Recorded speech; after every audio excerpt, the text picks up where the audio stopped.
95 pounds, he was just a skinny little teenager, only 14 years old, growing up in the town of Alkaloo, South Carolina, back in 1944. George Stinney Jr. was tending to the family's cow with his little sister in this field near an old set of railroad tracks when they crossed paths with two young white girls looking for flowers. George's sister remembers it clearly. They said, "Could you tell us where we could find some maypops?" We said no. And they went on about their business. They were the last known to see the girls alive. A coroner's report at the time describes a vicious murder.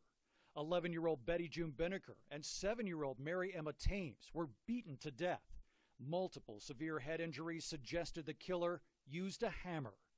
The Stinney family fled in fear after police came for little George. They were looking for somebody to blame it on. So they used my brother as a scapegoat. The motive was attempted rape.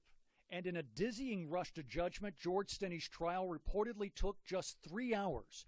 The all-white jury deliberated just 10 minutes before the judge sent him to the electric chair. His defense attorney called no witnesses and filed no appeal. With attorneys representing the Stinney family today, I went back to where that tragic encounter happened to find the railroad tracks rusted, covered in kudzu, and the field littered with painful memories.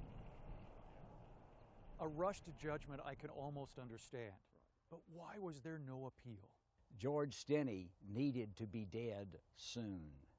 George Stinney sitting in jail for a year would have been an incredible difference in the facts and circumstances of this case.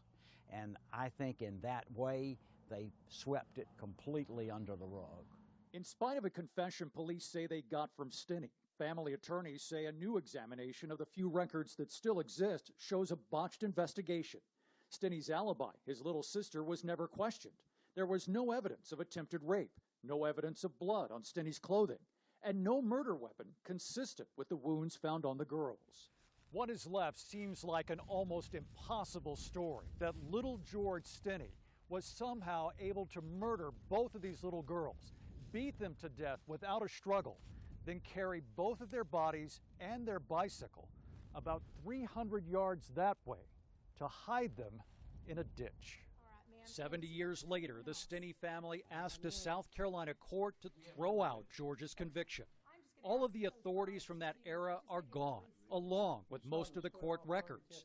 Surviving relatives of the murdered girls continue to believe in Stinney's guilt and question his family's timing. I have sympathy for the parents and the sisters and the brother.